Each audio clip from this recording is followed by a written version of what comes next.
So is he right? Are we closer than we've ever been to a meaningful trade deal with China? You know, we put out a note on this at Barclays Research just yesterday, and I think what we're going to see is a short-term deal on merchandise trade. How do we lower the bilateral trade deficit? Maybe U.S. access to Chinese markets. But some of the thornier issues on IP theft, on alleged IP theft, forced technology transfer, I think they still remain elusive, and I don't expect them to get resolved in the near future. Okay, so let's take the first one first. If they have a deal, a short-term deal on merchandise trade, how much of the the trade deficit is that going to take care of? Because that's what the president has harped on time and again. Absolutely, and I know there's been talk about this sort of buying spree from Beijing that could eliminate it over 6 years. You know, our team at Barclays is very skeptical of that. That'll just cause a lot of other problems. I think what you will see is increased U.S. exports to China from key industries and states in the U.S. And I think the Beijing leadership knows that they can do these sort of things to win favor in Washington. What about the intellectual property and technology transfer? That's harder, right, without a doubt. At the same time, a lot of U.S. industry think it's critical. Absolutely. And I think this is an enormous issue, not just for U.S. industry, but also the military. The White House put out an executive order on the importance of AI. The Pentagon the next day released this very influential report talking about the importance of AI and leadership in continuing American dominance in global politics and power. I think from the U.S. side of it, it's about enforcement. How do you enforce forced technology transfer? And what do you do about alleged IP theft?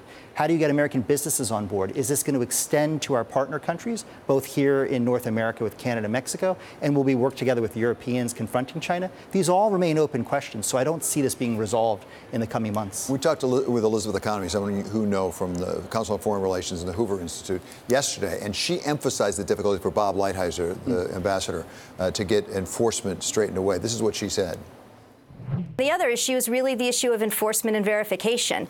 And, you know, China passes lots of laws, lots of regulations, signs on to lots of agreements, but then we find that the follow-through in many instances is not terribly good.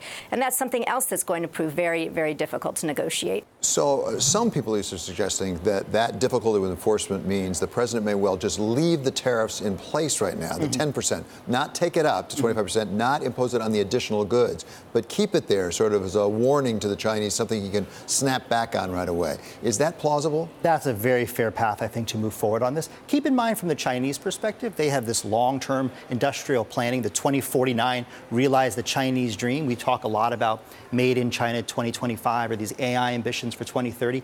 They need to develop their economy. They need to deliver on growth, just given the number of young people who need jobs. We show this great graph at Barclays where we have the middle income trap, where we show the Chinese GDP per capita. They need to keep on that constant rate of growth where they're along with Taiwan, along with South Korea. They don't want to fall into the trap of some of these other countries where they can't deliver growth for their citizens. At the same time, we have soybean farmers who are hurting. We've actually paid them some money to try to make it up to them, not fully, but in part. If we do keep the 10% tariffs in place, won't there be a fundamental redesign of where the Chinese get their soybeans from? For example, Brazil. Absolutely. And that fundamental, that long-term thinking, I think, is worrying a lot of folks in Washington, both at the USTR and elsewhere, that you could see movements in some of these global goods.